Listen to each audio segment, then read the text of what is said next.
श्री साईं चालीसा। पहले साईं के चरणों में अपना शीश नवाऊं मैं, कैसे सीधी आए साईं सारा हाल सुनाऊं मैं। कौन है माता पिता कौन है यह न किसी ने भी जाना, कहाँ जन्म साईं ने धारा प्रश्न पहेली रहा बना। कोई कहे अयोध्या के ये रामचंद्र भगवान हैं, कोई कहता साईं बाबा पवन पुत्र हनुमान हैं, कोई कहता मंगल मूर्ति श्री गजानन है साईं, कोई कहता गोकुल मोहन देवकी नंदन है साईं। शंकर समझ के भक्त कई तो बाबा को भजते रहते, कोई कहा अवतार दत्त का पूजा साईं की करते। कुछ भी मानो उनको तुम पर, साईं है सच्चे भगवान, बड़े दयालु दीन बंधुओं दिया कई को जीवन दान। कई वर्षों पहले की घटना तुम्हें सुनाऊं मैं बात, किसी भाग्यशाली के घर सीधी में आई थी बारात। आया साथ उसी के था बालक एक बहुत सुंदर, आया आकर वहीं बस गया पावन सीधी किया नगर। कई दिनों तक रहा भटकता, भिक्षा मांगी उसने दर दर, और दिखाई ऐसी लीला जग में जो हो गई अमर। जैसे जैसे उम्र बढ़ी वैसे ही बढ़ती गई शान, घर घर होने लगा नगर में साईं बाबा का गुणगान।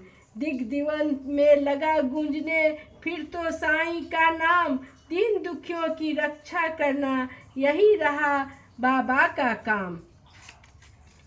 बाबा के चरणों में आकर जो कहता मैं हूँ निर्धन, दया उसी पर होती उनकी खुल जाते दुख के बंधन।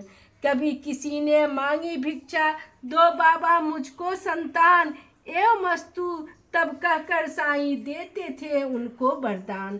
स्वयं दुखी बाबा हो जाते दीन दुखी जन का लखहाल, अंत करन श्री साईं का सागर जैसा रहा विशाल। एक भक्त एक मद्रासी आया घर का बहुत बड़ा धनवान, माल खजाना बेहद उसका केवल नहीं तो बस एक संतान। लगा मनाने साईंनाथ को बाबा मुझ पर दया करो, बांझ के झनकृत नैया को तुम ही मेरी पार करो। कुलदीप के बिना अंधेरा छाया हुआ है घर में मेरे, इसलिए आया हूँ बाबा होकर शरणागत तेरे। कुलदीप के लिए तो अभाव में व्यर्थ है दौलत की माया, आज भिखारी बनकर बाबा शरण तुम्हारे मैं आया। दे दो मुझको पुत्र दान, मैं ऋणी रहूँगा जीवन भर, और किसी की आस न मुझको सिर्फ भरोसा है तुम पर। अनय विनय बहुत की उसने चरणों में धर करके शीश, तब प्रसन्न होकर बाबा ने दिया भक्त को यह आशीष। अल्लाह भला करेगा तेरा पुत्र जन्म हो तेरे घर, कृपा रहेगी तुझ पर उनकी और तेरे उस बालक पर। ओम साईं नाथाय नमः। ओम साईं नाथाय नमः। ओम साईं।